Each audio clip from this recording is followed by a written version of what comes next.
The history of Somnath Mandir stretches back over a millennium, marked by repeated invasions, attacks, plunder, and reconstruction. Today marks the first attack on the temple in 1026 by Mahmud of Ghazni. Since then, 22 other attacks followed, big and small, and every time the temple stood up. Somnath has become a powerful beacon of resilience and revival, embodying the unbroken spirit of Indian civilization, Bharatiyata. And as the Prime Minister marked the 1,000 years since Somnath's journey of survival and resilience began, he took on the left liberal historian ecosystem, which had whitewashed the history behind the Islamic invaders. The PM also took on the Congress and India's first Prime Minister, Pandit Nehru, when he said that the efforts to rebuild the temple post-independence were thwarted by Nehru. The Congress has hit back, alleging this is selective narration of sequence of events. There are now parallel versions of history, viewers, parallel narratives.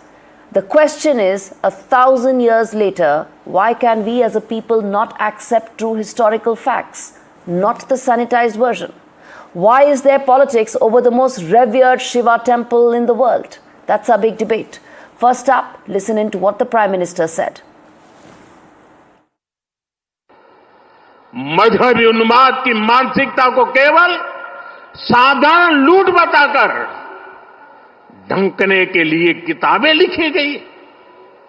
Somnath मंदिर एक बार नहीं, बार बार तोड़ा गया। अगर सोमनाथ पर आक्रमण केवल आर्थिक लूट के लिए हुए होते तो 1000 साल पूर्व पहली बड़ी लूट के बाद रुक गए होते, लेकिन ऐसा नहीं हुआ। सोमनाथ के पवित्र विग्रह को तोड़ा गया, बार बार मंदिर का स्वरूप बदलने की कोशिश हुई और हमें पढ़ाया गया कि सोमनाथ को लूट के लिए तोड़ा गया था। नफरत, अत्याचार और आतंक का असली क्रूर इतिहास हमसे छिपाया गया। आप भी देखते हैं, अगर कहीं किसी देश के पास कुछ 100 साल पुरानी विरासत होती है, वो देश उसे अपनी पहचान बनाकर दुनिया के सामने प्रस्तुत करता है। वहीं भारत के पास सोमनाथ जैसे हजारों साल पुराने पुण्य स्थान है।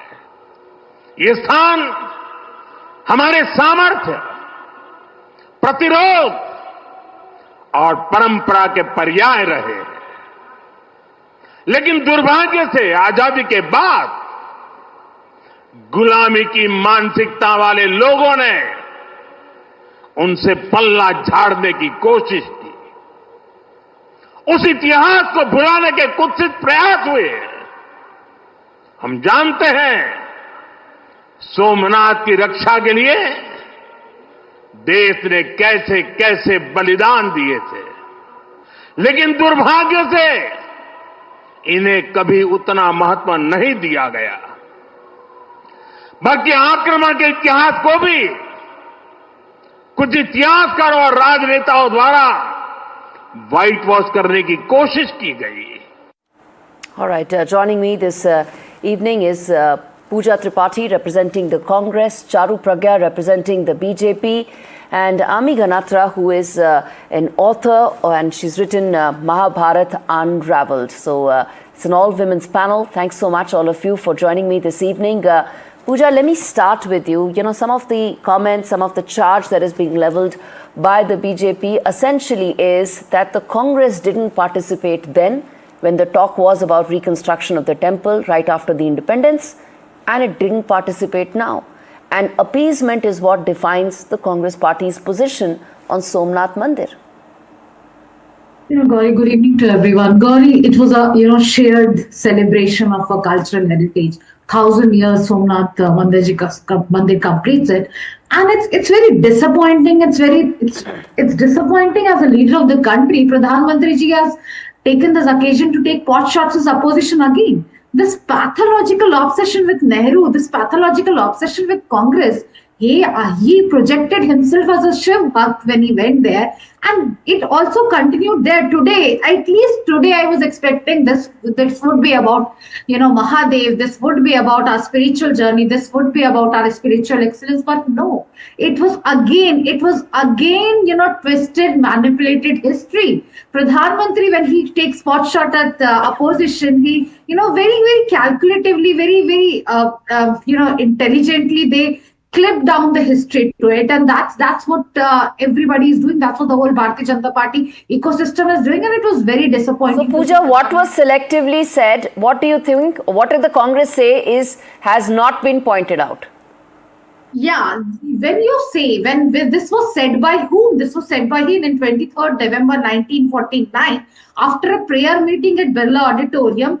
Gandhiji called Patel and Nehru, and he had said that there is Somnath Mandir is being reconstructed, and Junagadh Empire has voted to give some 5 lakh rupees, 5 lakh sum, and he said कि सरकारी खजाने से मंदिर का निर्माण नहीं होना चाहिए हो सकता, क्योंकि we were reeling from Gauri. That was a lived reality of our leaders at that time. I'll not expect RSS and Bharatiya Janata Party was not there, but RSS to understand that we were reeling from a partition there. And that's what Gandhiji said, and that was agreed by both Patel and Nehru, because the restraint was more important. But the temple reconstruction happened through crowdsourcing, right? That's what it was in the end. Let me tell you, is exactly how Ram Mandir has been constructed. Supreme Court created a trust. Somnath Mandir Trust was created with Munshiji heading it, and funds was raised from it. Exactly, isn't this how Ram Mandir has been created? Has Ram Mandir been created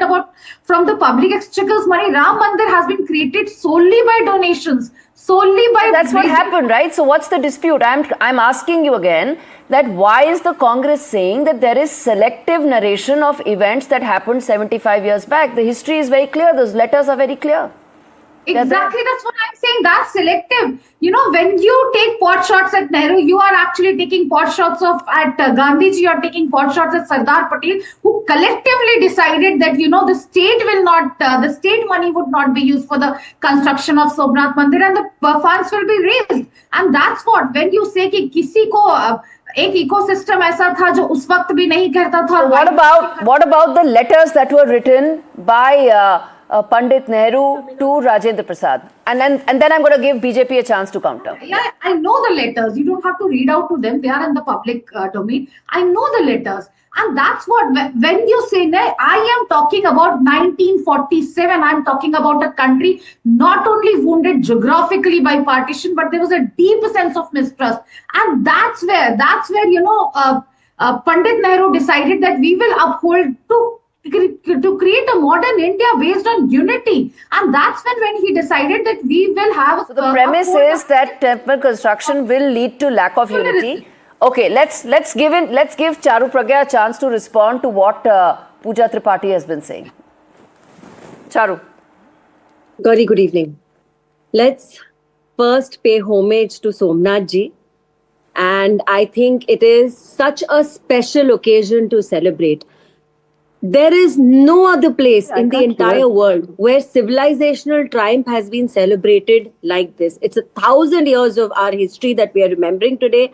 Multiple attacks on Somnath, the very soul of India, and the fact that we have rebuilt, we have remembered, and we have risen above it. This shows India's resilience. This shows what we as a civilization are capable of. Now, I just want to respond to what the Congress spokesperson has been saying. She talks about unity. She talks about Nehru ji doing things to keep India united. I am sorry. I don't think that was the purpose at all, because the India you left behind when Modi ji became the Prime Minister was one where Prime Minister Manmohan Singh ji from public platforms repeatedly said that the first right on the resources of our country belongs to the Muslims. That does not sound like unity to me, Gauri. That sounds like clear appeasement. What I'm quoting to you right now is documented correspondence. It is cabinet history. This is not hearsay. And let me tell you the kind of language that was used. Nehru ji was extremely uncomfortable with the Hindu soul of India. He was extremely uncomfortable with the fact that Sardar Patel took it onto himself to reconstruct Somnath ji and restore it to its former glory. Liaquat Ali Khan was the Prime Minister of Pakistan. Nehruji wrote a letter calling him Dear Nawabzada, and he denied that the gates of Somnath had been got back all the way from Afghanistan. What is the need for you to appease the Pakistanis at a time where India should be celebrating as one? Let me tell you more. R.R. Divakarji was the Minister of INB at that point of time. Another letter was written to our Minister of INB by Nehruji. What was said in that letter? Tone down the description of what is happening at Somnath. I don't want too many people to talk about it. Verbatim, I'm quoting Nehruji here. He was uncomfortable with the resurgence of Somnath. He said this to K.M. Munshi. Pooja Tripathi, this is the appeasement charge. Charu, I'm going to come to you. Not just go for the inauguration. Last point. I want to answer it. I really want to answer it. 1 second. When Nehru wrote a letter to Pooja, hang on. When I talk about my country, and especially when I talk about our civilizational history, I take it very seriously. So here is a Prime Minister of India, newly independent India, who not just refuses to go for the inauguration of Somnath ji, he requests the President also to not attend. Again and right. That's the fundamental charge. Pooja Tripathi, that's the fundamental charge. And that comes back to the question I asked you, that this is the charge level that the Congress always indulges in appeasement politics. It happened then, it happens now.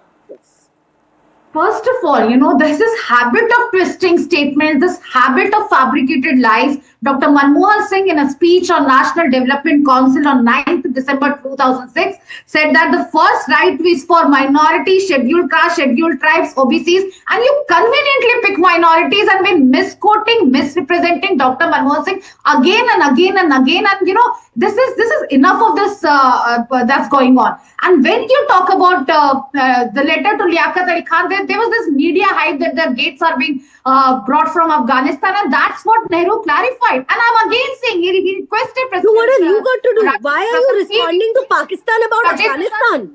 What is it? Because in his possible capacity, talk right now. You're appeasing Pakistan. Then and now, yes, what is changed in the Congress that's party? What he's Absolutely nothing. That he wanted to uphold the highest ideals of constitutional secularism, and why is Pakistan concerned? Is Pakistan Afghanistan, or is India answerable to Pakistan? Please tell me that. Isn't Afghanistan a separate? You are actually taking nation. Gandhiji, listen to yourself. Very clear. Why is India answerable to Pakistan about an issue related to Afghanistan? President Rajendra Prasad. Why was our first female President coming from just ask this question both for my benefit and that of the viewers. Can I simply ask? All right. Okay. Just let me ask this before we move on. You know what? There are two versions of history. There are two parallel narratives. There's a BJP manipulated Charu and Pooja. Wait a second. Let's get the one person who's been waiting very patiently. Ami Ganatra. Do you think for too long there have been efforts to sanitize history in India, and you think that has to end? 1,000 years have passed by. How long are we going to sanitize history? I fully agree with you, Gauri. I think there has been an attempt. So, for example, thanks to the celebration that is happening today, Gauri, so many people across India have heard the names of Veer Hamir Singh Gohil. Yes. So many of us have for the first time heard the names of Vegraji Bhil, right? These were the people because of which the Sanatan has remained Sanatan. These were the people because of whom we are still what we are. They fought till they could fight, till they died. And this has happened again and again and again. 7 times Somnath was broken and it was built again. However, when we were taught history, it was always about, he was just a Lutera who was interested only in the money, and it was not about religion at all. And we know his own people, his own historians of Mahmud Ghazni are saying that no, an offer was made to him. An offer was made to him that you take the money, leave our Shivlinga. And he doesn't. He says, I cannot deal with you Bhoot Parasta people, you people who worship the Murtis, right? Which was never told. There was this whole nice, romance created between us, the victims, and the invaders who came. This is the history taught to us. It is actually, what do I say? It's a shame that we never learned about the heroes who ensured that the Sanskriti remained what it is. So, And it is not just about Somnath, right? It has happened again and again and again. Let's look at what was happening when the Ram Mandir issue was going on. There were people who even questioned the existence of Ram. Somebody who is a Court cases were going on. Of faith, right? Yes. His own existence was questioned. We had to prove the existence again and again and again and again. So what is this if not sanitization of history? What is this if not appeasement? It is. Also, I want to say one thing. Why is it that when somebody talks about a mandir, revival of a mandir, why does it have to become anti another faith? It's not. Isn't the legacy of Somnath legacy of all Indians? Isn't the legacy of Ayodhya? Respond to that, Pooja. That's the larger point. That every time there is a conversation around, let's say, a mandir, a temple that stretches back millennia, which is part of our cultural, civilizational identity, why does it have to essentially have a sanitized, whitewashed version? That's the question. Who is sanitizing whitewashed version? The author here, full respect to her knowledge, we have read that Ahilyabai Holkar donated for Somnath temple. We have read that Sardar Patel was instrumental in construction. We have read that Jam Saheb made the first contribution of 1 lakh. We have read that K.M. Munshi and N.V. Gadkil headed the trust that led to the formation of Somnath. Who is whitewashing history? Your own leader Udit Raj today said that there wasn't any loot that happened, it was orchestrated. Faith is something And I can pull out that tweet of Udit Raj. I can pull out that tweet of Udit Raj where he said the loot was orchestrated. Version of history, the sanitized version of whatever has happened in the past is actually propagated by Bharatiya Janata Party, and they leave no Where is BJP? I'm talking about Udit Raj's comment. He said there was no loot, it was orchestrated. God, as pious, as pure and as spiritual as 1,000 years of Somnath ji, but He's not even going to address your question. Can I come in, please? All right, Charu, a quick point. And let's put that tweet out. Yeah. And no, I want to ask a straight question because Pooja was again whitewashing the letter written to the Pakistani PM by Nehru ji.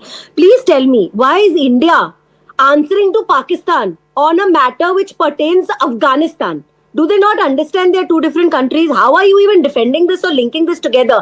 Afghanistan and India ke relation mein Pakistan kahan se aata hai, madam? And because thank you, Ami, for putting some facts out there. Wrong information.